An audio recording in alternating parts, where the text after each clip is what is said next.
तो जब आप अपना शरीर जो है परमेश्वर को देते हैं और वो आपके शरीर का इस्तेमाल करता है, किस तरह से आप प्रार्थना करना शुरू करते हैं। आपको पता चलता है कि आप एक जीवित चर्च के एक मेंबर हैं, आप उसका एक हिस्सा हैं, और आप जब चर्च में जाते हैं तो उस हिसाब से परमेश्वर आपको प्रार्थना करने के लिए कहता है। और जब आप प्रेयर करना स्टार्ट करते हैं, परमेश्वर आपको बरकत देता है, क्योंकि यही आपके बुलाने का परमेश्वर का मकसद है। अगर आप बुलाए गए हैं तो वचन ये कहता है कि आप परमेश्वर के घर में लगाए जाएंगे, उसके घर में लगाए जाएंगे, रोपे जाएंगे और आपको पानी दिया जाएगा। जब आप परमेश्वर के घर में लगाए जाएंगे तो आपका फल जो है परमेश्वर के घर में आना चाहिए। यानी आपका जीवन, आपका गिफ्ट, आपकी ताकत, आपका संसारिक गिफ्ट, संसारिक पहुंच, हर एक चीज का फायदा परमेश्वर के घर को, परमेश्वर के राज्य को होना चाहिए। और यह मकसद होता है आपका जीवित चर्च के साथ जुड़ने का। क्योंकि अगर आप जीवित चर्च के साथ नहीं जुड़े होते तो वहां पर फिर जहां आप होते हैं वहां परमेश्वर का प्लान नहीं होता, वहां परमेश्वर का दर्शन नहीं होता। जब दर्शन नहीं होता, आपको उस हिसाब से होमवर्क नहीं मिलता, असाइनमेंट्स नहीं मिलती, काम नहीं मिलते।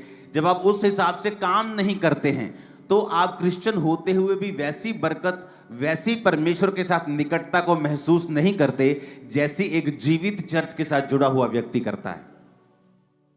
कितने मेरी बात को समझ रहे हैं? इसीलिए सिर्फ आप जीवित चर्च जा रहे हैं ये इंपॉर्टेंट, सबसे इंपॉर्टेंट नहीं है। अब आप जीवित चर्च में चले गए, ये पहला स्टेप था। अब आपको आगे आना होता है। कोई इवेंजलिस्ट टीम में है, कोई काम कर रहा है, कोई बो रहा है, कोई प्रार्थना कर रहा है, कोई उपवास कर रहा है, और आपको परमेश्वर के कामों को, दर्शनों को जो परमेश्वर अपने दास को देता है या आपको देता है, इस विजन को, मिनिस्ट्री को देता है, उसके हिसाब से प्रार्थना करना, उसके हिसाब से उपवास रखना, उसके हिसाब से बोना, उसके हिसाब से अपने काम करने। अगर आपको कोई गिफ्ट है, आप सीए हैं, आप उस हिसाब से आप काम भी करते हैं, प्रार्थना भी करते हैं, दर्शन के साथ जुड़ते भी हैं, और फिर परमेश्वर आप पर बरकत देता है। क्योंकि फिर आप एक वैल्यूएबल मेंबर होते हैं उसके घर के। एक ऐसी गाड़ी बन जाते हैं जिसे अगर रोज एक ऑनर इस्तेमाल करता है तो वो उसकी टाइम पर सर्विस भी कराता है, वो उसको साफ भी रखता है, वो उसको बचा के भी रखता है। तो आपकी वैल्यू परमेश्वर की निगाहों में उतनी ही है जितना आप उसके राज्य के लिए काम करते हैं।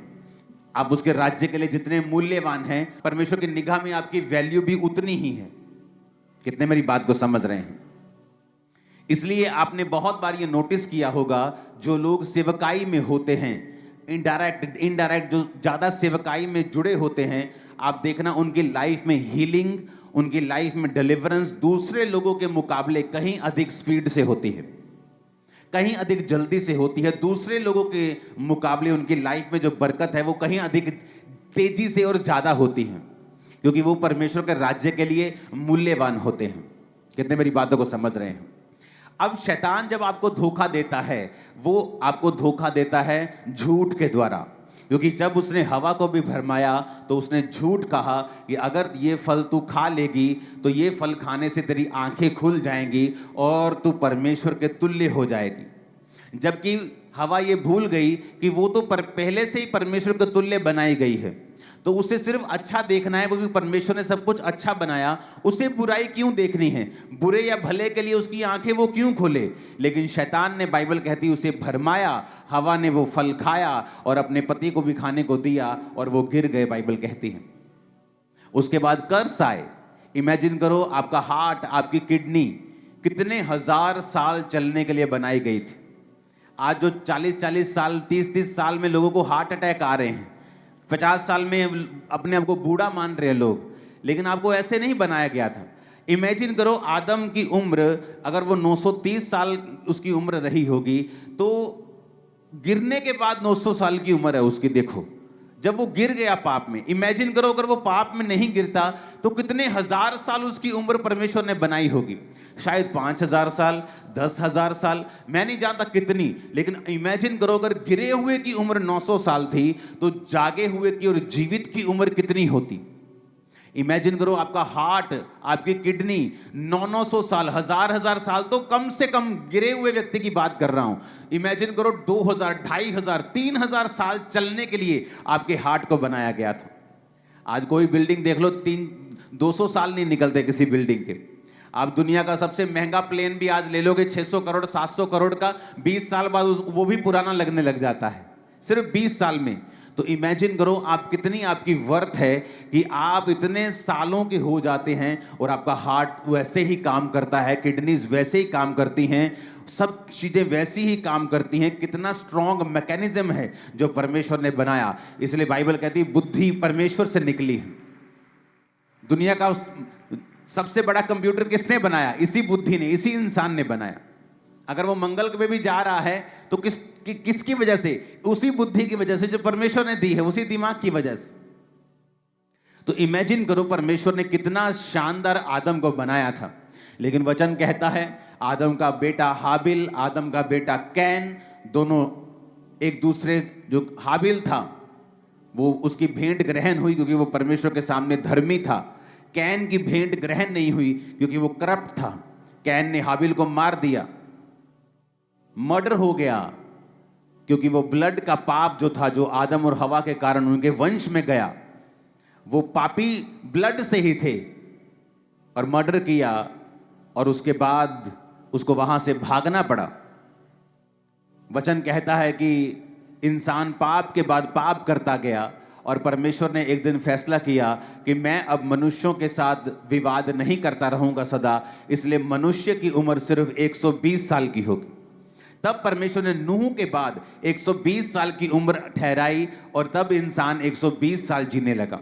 नूह तक सभी लोग 900 साल जीते थे, लेकिन उसके बाद लोग 700 साल जीने लगे, फिर 500, फिर 400, फिर 300, फिर 200। जल्दी जल्दी से उम्र जो थी वो कम होने लगी और एंड में 120 साल, जिस तरह मूसा 120 साल का होकर मरा, तो इस लाइन में परमेश्वर उस उम्र को आलाकर परमेश्वर ने टिका दिया और आज तो वो उससे भी आधी रह चुकी है। कई देशों में तो जो एवरेज उम्र है वो 60, 65, 66, 70 साल की रह चुकी है। जो पाप की वजह से 900 साल का आदम मरा और फिर पाप की वजह से 120 का हो गया और अब पाप की वजह से वो 65, 70 का ही रह गया इंसान। आप इमेजिन करो कि परमेश्वर ने जब इंसान बनाया था तो हजारों साल जीने के लिए बनाया था। आज मैं एक ऐसा विषय आपसे डिस्कस करूंगा कि अगर ये आपके दिमाग में घुस गई बात तो आप अपनी जिंदगी के खुद जिम्मेवार होंगे और आपको मालूम होगा कि मैं जहां हूं अपनी मर्जी से, अपनी वजह से, अपने डिसीजंस की वजह से हूं, इसमें परमेश्वर का कोई अब लेना देना नहीं है। अगर मैं बढ़ना चाहता हूं मैं बढ़ सकता हूं, अगर मैं कम होना चाहता हूं तो हो सकता हूं। अब ये मेरे हाथ में है, क्योंकि बाइबल कहती है परमेश्वर ने आपको वर्ड दिया है, वचन दिया है। इस वचन के जरिए आप ब्लेस हो सकते हैं, बढ़ सकते हैं, आशीष ले सकते हैं, पीछे भी जा सकते हैं। हालेलुया। अब बहुत से लोगों ने ये बात सुनी होगी कि परमेश्वर ने कहा था अब्राहम को कि मैं तुझे कनान देश दूंगा, मैं तुझे यबूसियों के देश, अमोरियों के देश, कनानियों के, हिब्बियों के, यबूसियों के देश दूंगा। लेकिन कभी ये बात सोचने की कोशिश की है कि क्यों परमेश्वर तुम्हें वो देश देगा? क्या नफरत है परमेश्वर को यबूसियों से, कनानियों से, कि परमेश्वर अब्राहम को कहता था कि मैं ये देश तुझे दूंगा। अगर हम उत्पत्ति 15 उसकी 18 से 21 आयत को पढ़ते हैं तो लिखा, इस दिन यहोवा ने अब्राहम के साथ ये वाचा बांधी कि मिस्र के महानद से लेकर परान नामक बड़े नद तक जितने देश हैं, फिर से पढ़ेंगे, इस दिन यहोवा ने अब्राहम के साथ ये वाचा बांधी कि मिस्र के महानद से लेकर परात नामक बड़े नद तक जितने देश हैं, अर्थात केनियों, कनज्जियों, कदमोनियों, हित्तियों, परिज्जियों, रपाइयों, एमोरियों, कनानियों, गिरगीशियों, यबूसियों, इन सबको मैंने तेरे वंश को दिया है।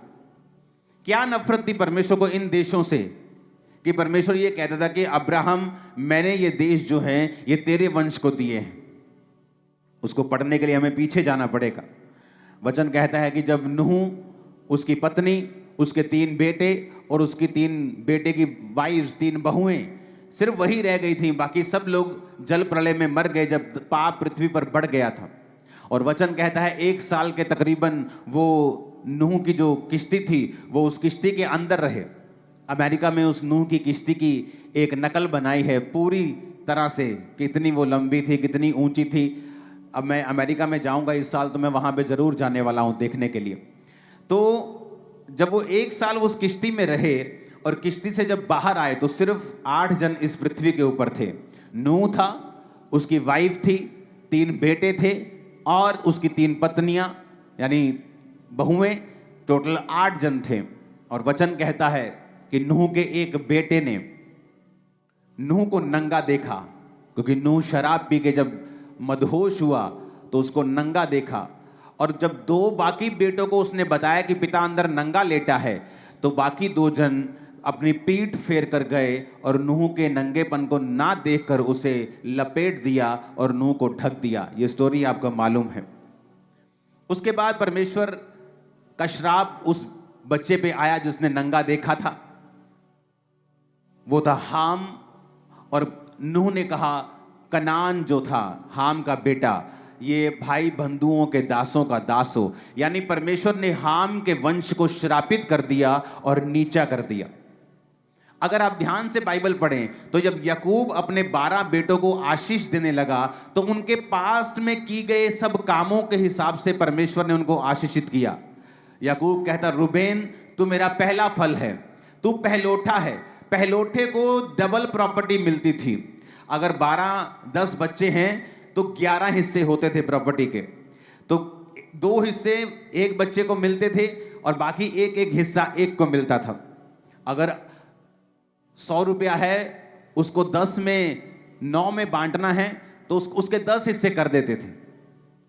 तो 10 हिस्से मतलब कि 10 रुपए के 10-10 हिस्से हो गए। तो पहले बेटे को 20 मिलेंगे, बाकियों को 10-10 मिलेंगे। इस तरह से बंटवारा होता था। लेकिन याकूब ने क्या कहा कि तू बेटा मेरा पहला फल तो है, लेकिन तू औरों से श्रेष्ठ नहीं ठहरेगा, क्योंकि तू अपने पिता की पत्नी के साथ, यानी वो उसकी स्टेप मदर के साथ वो सोया था, उसने पाप किया था, व्यभिचार किया था। इसलिए उसने कहा तू दूसरों से श्रेष्ठ नहीं ठहरेगा, तू दूसरों से उत्तम नहीं जाएगा, तू ऊपर नहीं जा सकता, क्योंकि तू जल के समान उबलने वाला है। यानी तेरा कोई स्टैंड नहीं है, तेरा कोई तू एक जगह खड़ा नहीं होता। तेरा जिधर पाप ले जाता तू उधर चल पड़ता है। आज विरोध है तू चुप कर जाता है, कल को सब कुछ अच्छा होता है तू बोलने लग जाता है। तेरा कोई स्टैंड नहीं है, तू पाप के अनुसार चलने वाला है, तू दूसरों से श्रेष्ठ नहीं ठहरेगा।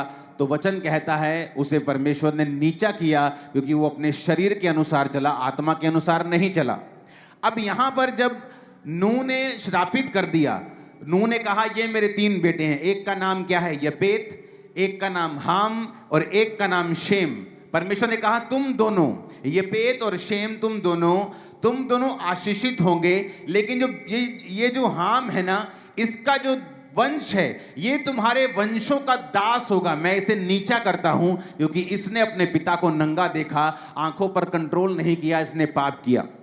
सबको जय मसीह की। मैं जतिन बब्बर और आप देख रहे हैं मसीह परिवार चैनल। जैसे कि आप सब जानते हैं कि मैं इस चैनल पे प्रभु के अलग अलग दासों की वीडियोस डालता हूं। तो अगर आपको हमारा चैनल अच्छा लगता है तो आप इस चैनल को ज़्यादा से ज़्यादा सब्सक्राइब जरूर करें, ताकि आप प्रभु के वचन को सुन सके। वीडियोस को ज़्यादा से ज़्यादा शेयर करें, ताकि जिन लोगों तक वचन नहीं पहुंचा उन तक भी वचन पहुंच सके।